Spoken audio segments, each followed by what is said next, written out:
Hello student, कैसे हैं आप सभी। मैं आशा करता हूँ आप सभी होके होंगे। और आज की इस वीडियो में हम लोग बात करेंगे एक ऐसे विषय पर जो कि आप सभी बहुत परेशान हैं, जो इस बार इंटरमीडिएट का एग्ज़ाम दे रहे हैं, जिनके पास बायोलॉजी सब्जेक्ट है।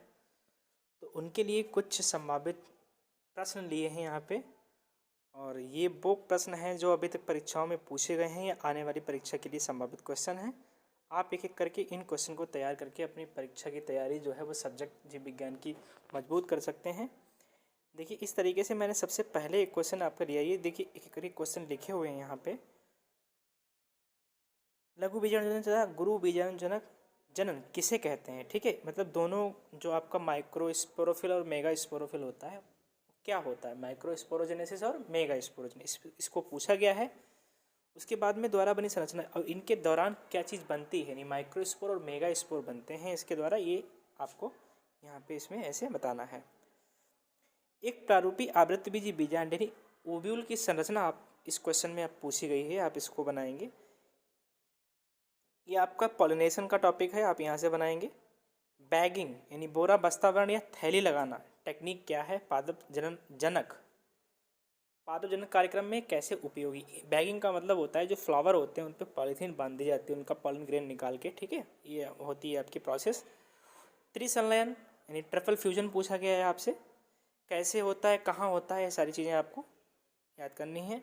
विपुंसन यानी इमस्कुलेशन क्या होता है। ठीक है, ये टेक्निक क्या है। परागकण भित्ति रचना में टैपेट्रम की भूमिका, एक क्वेश्चन बहुत इंपॉर्टेंट है, आप इसको यहाँ से तैयार कर सकते हैं। असंग जनन यानी एपोमिक्सिस क्या होता है। निम्नलिखित पर संक्षिप्त टिप्पणी जिसमें जीनिया तथा मेटाजीनिया है। बहुभ्रूणता, अनिषेक फलन और परागण एवं इसके प्रकार, यानी परागण यानी पॉलिनेशन और इट्स टाइप। इंपॉर्टेंट क्वेश्चन है, हर बार परीक्षा में पूछा जाता है। अगला क्वेश्चन है शुक्राणुजन यानी स्पर्मेटोजेनेसिस क्या होता है और शुक्राणु की प्रक्रिया कैसे स्पर्म बनते हैं, और उसका एक नामांकित चित्र आपको बताना है इसमें। अंडाशय की अनुपस्थिति यानी ओवरी की टीएस पूछी गई है, उसका कार्ड बना के आरेख बनाना है आपका। ग्राफियन फॉलिकल का नामांकित चित्र बहुत इंपॉर्टेंट क्वेश्चन है, आप यहाँ से इसको तैयार कर सकते। आतर्क चक्र मेस्टर साइकिल, मासिक धर्म जिसे बोलते हैं, वो क्या होता है, इसमें कौन कौन से हार्मोन पार्टिसिपेट करते हैं, कैसे वो नियमित कर रहे हैं पूरे 28 दिन की प्रोसेस को, ये बताना है आपको। प्रसव यानी पाचुरेशन क्या होता है, इसको प्रेरित करने में कौन से हार्मोन शामिल होते हैं, आप इसको यहाँ से देख सकते हैं। हमारे समाज में लड़कियां जन्म देने का दोष महिलाओं को दिया जाता है, बताइए कि ये क्यों सही नहीं है। यानी समाज जो है, अगर मतलब लड़की जन्म लेती है तो उसका जो दोष है वो स्त्रियों पे ज़्यादा, महिला पे जाता है, जबकि ऐसा नहीं है। क्यों नहीं है, आपको ये बताना है इस क्वेश्चन में। उसके बाद में देखिए सेक्स डिटर्मिनेशन यानी लिंग निर्धारण क्या है। मनुष्य एवं ड्रोसोफिला में लिंग निर्धारण क्या कैसे होता है, क्रिया समझानी है। आरएच तत्व क्या है यानी आरएच कारक क्या होता है, इसकी वंशागति एवं महत्व समझाइए। ठीक है, इस तरीके से लिंग संलग्न लक्षण। ठीक है, sex linkage, sex link character क्या होते हैं, इनकी वंशागति कैसे होती है। इसमें आपका ब्लड ग्रुप का एग्जाम्पल आता है, वो आप यहाँ से तैयार करेंगे। लिंकेज यानी क्रॉसिंग ओवर में डिफरेंस बताइए, ये बहुत इंपॉर्टेंट। लिंकेज ड्रोसोफिला में टीएच मॉर्गन का जो एक्सपेरिमेंट है वो इसमें ही आता है आपका, यहाँ से आप टीएच मॉर्गन के एक्सपेरिमेंट को भी तैयार कर सकते हैं। डाउन सिंड्रोम क्या है, इस सिंड्रोम द्वारा प्रभावित शिशु को मंगोलियन इडियट्स क्यों कहा जाता है, आप बताएंगे। जीनोटाइप व फिनोटाइप में अंतर स्पष्ट कीजिए, बहुत इंपॉर्टेंट क्वेश्चन है। टेस्ट क्रॉस एवं बैक क्रॉस, यह हर परीक्षा में पूछा जाने वाला है, आप इसको बताएंगे विद एग्जाम्पल। अपूर्ण प्रभाविता एवं सह प्रभाविता में अंतर स्पष्ट कीजिए। ठीक है, यानी इनकम्प्लीट डोमिनेंस और कोडोमिनेंस इंग्लिश में। वर्णांतता क्या है, यानी हीमोफीलिया, मनुष्य में वर्णांतता की वंशागति का संक्षिप्त विवरण दीजिए। रुधिर वर्ग ओ वाला एक पुरुष रुधिर वर्ग ए बी वाली एक स्त्री से शादी करता है, इसकी संतानों का रुधिर वर्ग क्या होगा, इंपॉर्टेंट है, कई बार परीक्षा में पूछा गया है, आप यहाँ से इसको तैयार करेंगे। अन्योन्यता प्रसंकरण यानी रेसिप्रोकल क्रॉस क्या होता है, प्लांट एनिमल दोनों में होता है, आप इसको ध्यान से उदाहरण सहित बताना है आपको। ये आनुवंशिकता के गुणसूत्रीय सिद्धांत यानी क्रोमोसोमल थ्योरी किसने प्रतिपादित की थी, और इसके बारे में डिटेल से देना। दो द्विगुणित जीन 6 स्थलों के लिए विषम युग्मकी हैं, कितने प्रकार के युग्मकों का उत्पादन संभव है, ये आपको बताना है। निम्नलिखित में अंतर स्पष्ट कीजिए। सबसे पहले प्रभाविता एवं अप्रभाविता। संयुग्मनी हेट्रोगैमस यानी होमो और हेट्रोगैमस, एक संकर क्रॉस और दो संकर क्रॉस में अंतर स्पष्ट करना है। लैंगिक तथा अलैंगिक में अंतर स्पष्ट कीजिए, इंपॉर्टेंट क्वेश्चन है। और क्या इसके प्रकार होते हैं। वाटसन तथा क्रिक के द्वारा डीएनए की द्विकुंडलित संरचना, यानी वाटसन एंड क्रिक मॉडल का आप डीएनए आपको बताना है, इसमें स्ट्रक्चर डीएनए का आपको दिया जाएगा।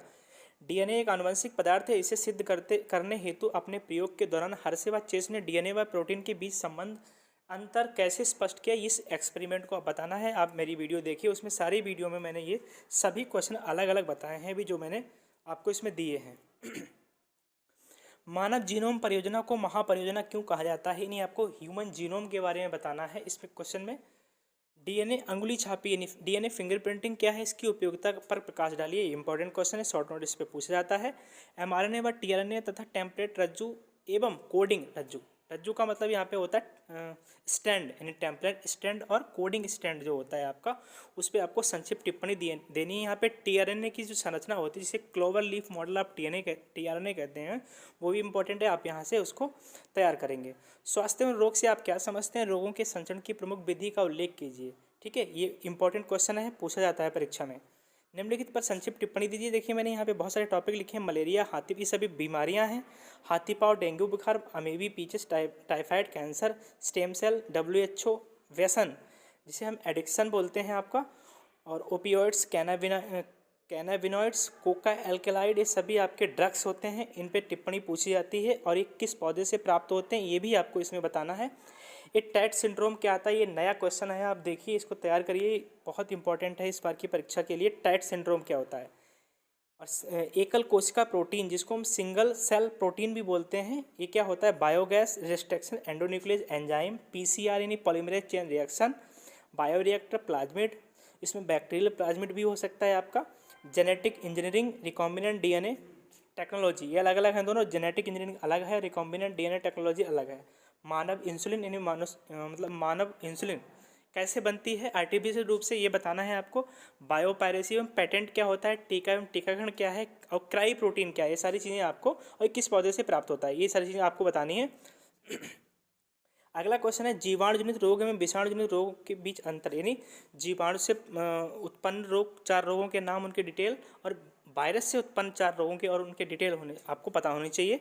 बाहित मल से आप क्या समझते हैं, बाहित मल हमारे लिए किस प्रकार से हानिप्रद है, प्राथमिक तथा द्वितीयक बाहित मल उपचार के बीच पाए जाने वाले मुख्य अंतर स्पष्ट कीजिए। ठीक है, बाहित मल का मतलब होता है सीवेज, जो घरों से और फैक्ट्री, जो घरों से निकलने वाला जल होता है, उसे बाहित मल कहते हैं। ठीक है, तो उसमें वो किस प्रकार से हानि पहुंचाता है, प्राथमिक और द्वितीयक बाहित मल उपचार के बीच क्या अंतर है, आपको बताना है। उस सूक्ष्म जीवी का नाम बताइए जिससे साइक्लोस्पोरेरिन ए तथा स्टेनिन को प्राप्त किया, ये दोनों एंटीबायोटिक्स हैं, एक कौन से सूक्ष्म जीव से प्राप्त होती हैं, ये आपको बताना है। जैव उर्वरक यानी बायो फर्टिलाइजर किसे कहते हैं, और ये मृदा को किस प्रकार से बढ़ाते हैं, मृदा की उर्वरकता को किस प्रकार से बढ़ाते हैं, आपको बताना है इसमें। अगला क्वेश्चन है किस भोजन में लैक्टिक अम्ल जीवाणु मिलते हैं, यानी लैक्टिक जो एसिड होता है वो किस भोजन में मिलते हैं, उनकी कुछ लाभप्रद उपयोग का वर्णन कीजिए, और किस प्रकार से वो लाभप्रद होते हैं। दलहनी पौधों की जड़ में पाए जाने वाले जीवाणु का नाम लिखिए। ये पौधे जमीन की उर्वरा शक्ति को कैसे बढ़ाते हैं तथा घरेलू उत्पादों में सूक्ष्म जीव का उपयोग समझाइए। कहने का मतलब जो दलहनी फसलें होती हैं, जो दालें होती हैं, उनकी जड़ में जो आपके सूक्ष्म जीव पाए जाते हैं, जिन्हें एनाविना, नॉस्टॉक, राइजोबियम बोलते हैं, ये मिट्टी की उर्वरा शक्ति जो होती है उसको कैसे बढ़ाते हैं, क्या प्रोसेस होती है, आपको इसमें समझाना है। ऑर्किड का पौधा आम के पेड़ की शाखा पर उग जाता है। ऑर्किड और आम के बीच क्या पारस्परिक संबंध होता है, आपको बताना है। आपको पता है इनके बीच में सहजीविता का संबंध पाया जाता है, और ये किस प्रकार एक दूसरे से मतलब अटैच रह के भी जीवित रहते हैं, ये आपको क्रिया समझानी है। अमीबीय तथा जीवीय पर्यावरण अजीवीय तथा जीवीय पर्यावरणीय कारकनी, बायोटिक और अबायोटिक फैक्टर जो होते हैं एनवायरनमेंट के, उनके बीच आपको अंतर स्पष्ट करना है। समष्टि का मतलब होता है पॉपुलेशन, और समुदाय का मतलब होता है कम्युनिटी, यानी समष्टि और समुदाय की परिभाषा दोनों की बतानी है। और देखिए अगला क्वेश्चन, निम्नलिखित पर संक्षिप्त टिप्पणी दीजिए। जैसे रेड डाटा बुक, जो लाल किताब होती है आपकी, ठीक है, उस पर आपको लिखना है एक नोट। रेड डाटा बुक क्या होती है, जो आपको पता है कि जो विलुप्त हो रहे जंतु हैं उनको इसमें लिखा जाता है। अगला है घड़ियाल परियोजना क्या होती है, गंगा परियोजना क्या है, बाघ परियोजना, सुपोषण जिसको हम लोग बायोमैग्निफिकेशन बोलते हैं, जैव आवर्धन, ठीक है। अगला है आपको ग्रीन हाउस गैसें, बीटी कपास, ठीक है, बीटी कपास पूछा जाता है। बीटी बैक्टीरिया आपसे पूछा जाएगा कि कौन सा बैक्टीरिया होता है वो। अनुकूली विकर्ण आपसे पूछा गया है। इंटरफेरॉन। प्लेसेंटा, प्लेसेंटा आप जानते हैं अपरा बोलते हैं, या इसको अम्ब्रिकल कॉर्ड भी बोला जाता है। इसके विषय में आपको जानकारी लेनी है। निषेचन के बाद पुष्प में होने वाले परिवर्तन, पौधा फ्लावर जो होता है अगर उसमें निषेचन क्रिया हो जाती है उसके बाद उसमें क्या परिवर्तन आते हैं, अर्थात उसके जो पार्ट होते हैं कैलेक्स, कोरोला, एंडोसियम, गाइनोसियम, उनमें क्या परिवर्तन आता है ये आपसे पूछा जाता है कई बार और ये आपको याद करना है। अगला है टाइगर परियोजना, फिर है जीव मंडल आरक्षित क्षेत्र, यह अभ्यारण्य जिसको बोलते हैं राष्ट्रीय पार्क। आपके जीन बैंक, स्वस्थानीय व बाह्य स्थानीय जीवों में अंतर। स्वस्थानीय का मतलब होता है ऐसे जीव जो अपने स्थान पे ही रहते हैं और उन्हें सुरक्षा प्रदान की जाती है उसी स्थान पर, वो स्वस्थानीय कहलाते हैं। और बाह्य स्थानीय वो होते हैं जिन्हें किसी दूसरी जगह ले जाके उन्हें सुरक्षा दी जाती है ताकि उनकी प्रजातियाँ जो हैं वो विलुप्त ना हों। उसके बाद में अनुलेखन है, ट्रांसक्रिप्शन है आपका, बहुरूपिता, पॉली एम्ब्रोनी। उसके बाद में आपका है ट्रांजैक्शन या स्थानांतरण। अगला क्वेश्चन है मेटा गैमेटोजेनेसिस किसे कहते हैं, इसके प्रकारों का वर्णन कीजिए। कहने का मतलब यह है कि आपका युग्मकोद विधि यानी गैमेटोजेनेसिस क्या होता है, इसके प्रकार जो होते हैं वो दो प्रकार का होता है। एक तो होता है ये उसके बाद में देखिए लैक ओपेरॉन जो है आपका, जो यूकैरियोटिक और प्रोकैरियोटिक जो सेल होती हैं, ये लैक ओपेरॉन जो सिस्टम होता है वो कब ऑन कब ऑफ होता है, इसमें कौन से कारक पाए जाते हैं ये आपको बताना है। उसके बाद में एमिनो सिंथेसिस पर संक्षिप्त टिप्पणी दीजिए। एमिनो सिंथेसिस क्या होता है, जैसे आपको पता है कि एम्ब्रियो के अंदर जो जाइगोट होता है तो जाइगोट से जो आपका जेनेटिक डिसऑर्डर होते हैं या मान लीजिए आप उनके अंदर गुणसूत्र होते हैं उसका पता लगाया जाता है, उसी क्रिया को हम लोग एमिनो सिंथेसिस कहते हैं।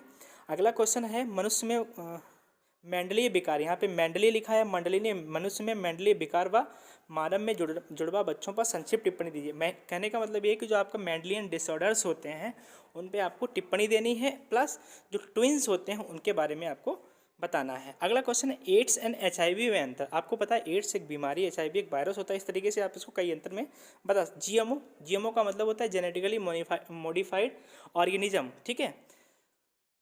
उसके बाद में जैव प्रबलीकरण, उसके बाद में ऊतक संवर्धन टिश्यू कल्चर, ठीक है। सहभोजिता, परजीविता, सहउपकारिता, अंतर्जातीय स्पर्धा, खाद्य श्रृंखला, खाद्य जल, इकोलॉजिकल पिरामिड और इकोसिस्टम, ये छोटे छोटे टॉपिक हैं, आप इनको तैयार करेंगे। और लास्ट आपका जो क्वेश्चन है वो किन्हीं 2 या 4 कीटभक्षी पौधों के नाम बताइए, कई बार पूछा गया है आपसे। और साथ साथ आप ऐसा भी करें कम से कम 4 जो प्लांट हैं उनके बॉटनिकल नेम आप जरूर याद कर लें, किस फैमिली से वो बिलोंग करते हैं, ये चीज़ भी आप याद करके अपने एग्जाम में जाएंगे।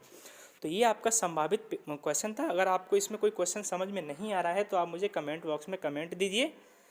अपने ज़्यादा से ज़्यादा इस वीडियो को अपने फ्रेंड को भी शेयर करें जो इंटरमीडिएट की परीक्षा दे रहे हैं, या अपने जो आपके चारों तरफ जो भी लोग हैं उन्हें शेयर कीजिए ताकि वो भी इस वीडियो का लाभ ले सकें। वीडियो पसंद आया तो लाइक करें, चैनल को सब्सक्राइब नहीं किया है तो सब्सक्राइब कर लें। मिलते हैं अगली वीडियो में, टेक केयर।